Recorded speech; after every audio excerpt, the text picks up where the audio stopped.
नमस्कार मित्रांनो, श्री स्वामी समर्थ। आम्ही आत्ता खानापूर तालुक्यातील रेवणसिद्ध मंदिरामध्ये निघालो आहे। तर हे मंदिर 9 नाथांपैकी एक रेवणनाथ यांचं आहे। आज श्रावण सोमवार आम्ही लेंगरे गावाहून निघालो आहे आणि आमच्या गावापासून हे मंदिर फक्त 7 किलोमीटरच्या अंतरावर आहे। तर इथं रस्ता आणि इथलं जे निसर्ग सौंदर्य आहे ते अप्रतिम दर्जाचं आहे।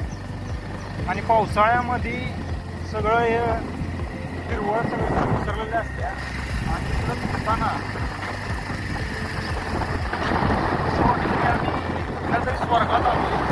महाराष्ट्राला कोकणासारखा निसर्गरम्य परिसर लाभला। याच पद्धतीनं आमचाही भाग पश्चिम महाराष्ट्र, सांगली जिल्हा, सातारा आणि कोल्हापूर जिल्हे अत्यंत सुंदर दिसतात या पावसाळ्यात आणि हिवाळ्याच्या वातावरणामध्ये। आणि आज श्रावण सोमवारी आम्ही निघालोय।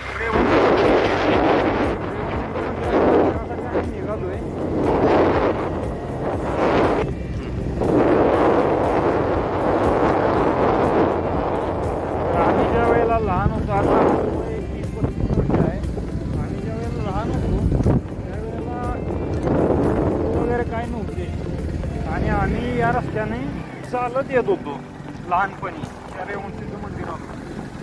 आणि महाशिवरात्री दिवशी या मंदिराची यात्रा असते, मोठी यात्रा असते।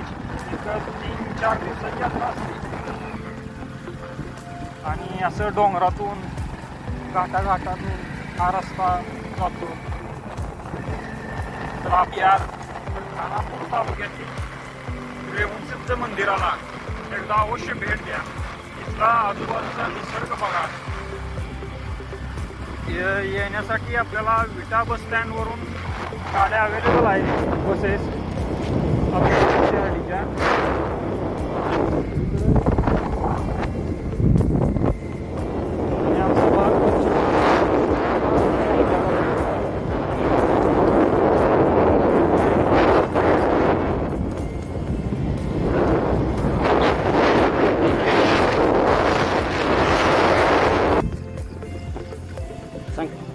तर रेवणसिद्ध मंदिराचा म्हणजे आहे आणि हा जो बाजूचा रस्ता आहे ही आमच्या गावापासून, लेंगरे गावापासून इकडं पायवाट आहे आणि इथूनच आम्ही लहानपणी या पायी डोंगरदऱ्यातून यायचो। पण आता मोठं झालो जरा।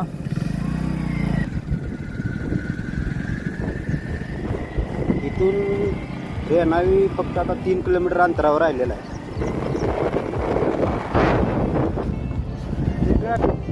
ही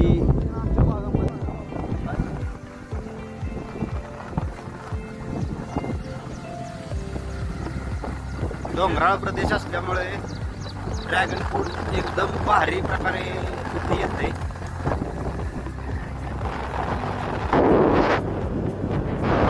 त्याच पद्धतीनं पवनचक्क्या सुद्धा आहेत त्या इथं।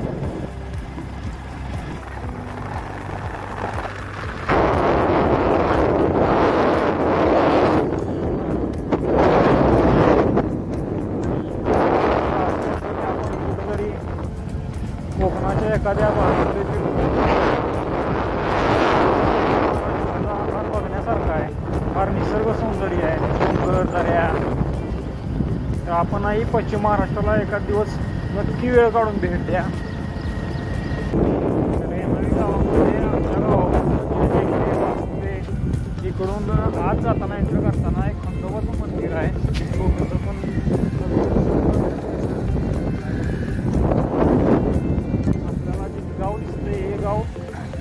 रेणावी आणि रेणावी गावामध्ये पुरातन मंदिर, ज्या मंदिराला आपण निघालो रेवणसिद्ध मंदिर। आता आपण मंदिराच्या एकदम जवळ आलोय आणि हे मंदिराचं रस्त्यापासूनचं मेन प्रवेशद्वार। आपल्याला मंदिराचं मुख्य प्रवेशद्वार आहे आणि आत येताना आपल्याला महादेवाचं मंदिर आहे। आणि जो पाठीमागे जो रोड गेला मोठा रस्ता जो आहे तो विटा खानापूर रस्ता आहे। तो रस्ता भिवघाट पुढे सोलापूर या ठिकाणी जात असतो, विजापूर कर्नाटकमध्ये। आणि इथून आत म्हणजे आपल्याला येण्यासाठी एकदम कोणत्या अडचण येणार नाही। विटा बस स्थानकातून सारख्या सतत बस असतात इथं. आणि जाताना आपण तो भाग दाखवू, विट्याकडे जाणारा रस्ता. अतिशय प्रसिद्ध घाट आहे आमच्या खानापूर तालुक्यातला. आणि समोर दिसणारं हे पुरातन आणि आमच्या तालुक्याचं श्रद्धेचं स्थान असणारं हे रेवणसिद्ध मंदिर. तर या ठिकाणी आपण आलेलो आता.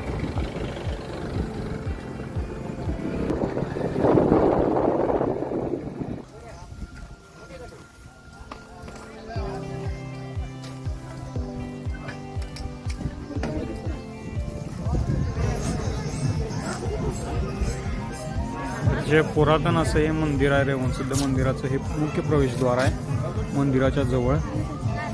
आणि इथं आज श्रावण सोमवार निमित्त दर्शनाला येणाऱ्या लोकांची पण संख्या चांगली आहे. रेवणनाथांची जन्मकथा. ब्रह्मदेवाच्या वीर्यापासून पूर्वी 88 सहस्त्र ऋषी उत्पन्न झाले. त्याच वेळी जे थोडेसे रेत पृथ्वीवर रेवा नदीच्या तीरी पडले, त्यात चमस नारायणाने संचार केला. तेव्हा पुतळा निर्माण झाला. ते मूल सूर्यासारखे दैदीप्यमान दिसू लागले. जन्म होताच त्याने एकसारखा रडण्याचा सपाटा चालवला. त्याच संधीत सहन सारूक नावाचा एक कुणबी पाणी आणवयास रेवा नदीवर गेला होता. त्याने ते मूल रेतीत रडत पडलेले पाहिले. तेव्हा त्याचे हृदय कळवळले. त्याने त्या मुला उचलून घेतले व आपल्या घरी नेले व रेवा तीरी वाळवंटात पुत्र मिळाल्याचे वर्तमान आपल्या स्त्रीस सांगितले. त्यास तिच्या हवले केले. तिने आनंदाने त्यास स्नान घालून पाळण्यात आपल्या पोटच्या रेवा नदीत सापडला.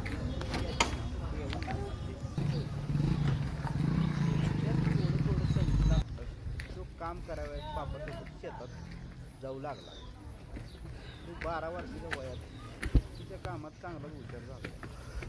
एके दिवशी रेवणनाथाने मोठ्या फाटीत उठून आपले बैल रानात चरावायला नेले होते. त्यावेळी चांदणे पडलेले होते.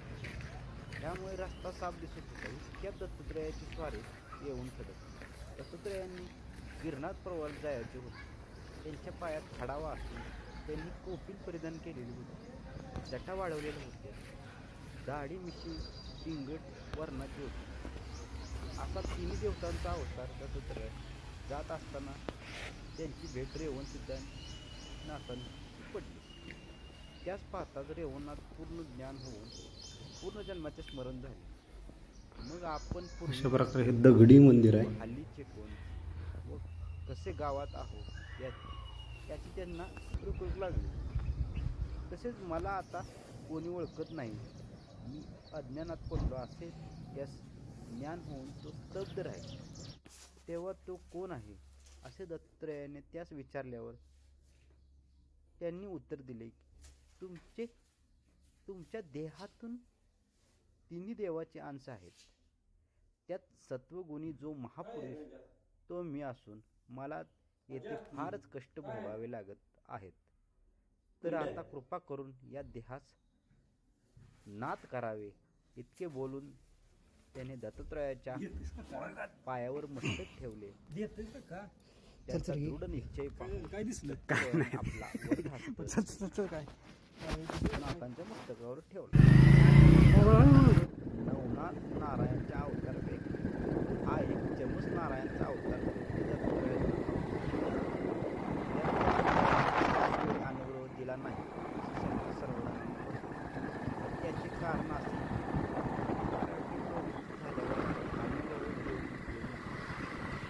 भक्तीकडे लागले.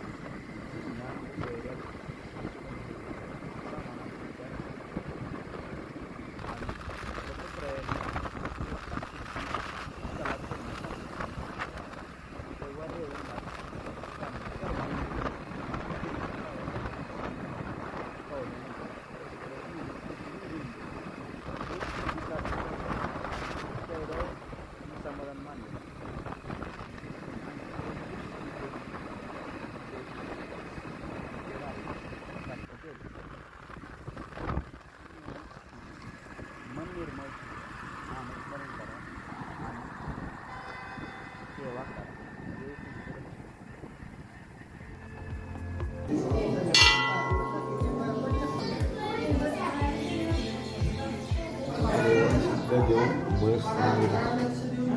काय यांचे नवनाथ अध्यायामध्ये 34-35 अध्याय हा रेवणनाथांचा आहे. जी त्यांनी कार्य केले विटेग्रामी बुंदलगावी मानदेशी विटेग्रामी बुंदलगावी श्री रेवणनाथांचा रेवाचरीमध्ये चमस नारायणाने अवतारले त्याला हा रेवणनाथ म्हणून प्रसिद्धी झाली. त्यांनी बालपणात शेती वगैरे करून काय शेती करत असताना दत्तांची पहिली भेट झाली खाली मंदिरामध्ये आणि घाटामध्ये ती शेती करत असताना दत्तांची भेट झाली त्या ठिकाणी. त्यावेळी त्याशी दत्त महाराजांनी अंतर्ज्ञानाने पाहिले तर ही चमस नारायणाचा अवतार रेवणनाथ आहे काय. तर ह्याची महिमा सिद्धी देऊन ते भ्रमंती करत गेले दत्त महाराज. तिथून मग त्यांनी शेती करायला सोडलं, घरी थांबून शेती करायची काय नाही. आई बहीण म्हणायची शेती कोण करायचं काय करायचं. तरी तिने काय नाही म्हणजे आता आपल्या घरात भरपूर आहे तुम्ही काही काळजी करणार. त्यावेळी मग ती अन्नधान्य विटानगरीला अन्नदान देऊन आपलं कार्य करून घेतलं. त्यानंतर त्या ठिकाणी धर्मशाळा म्हणजे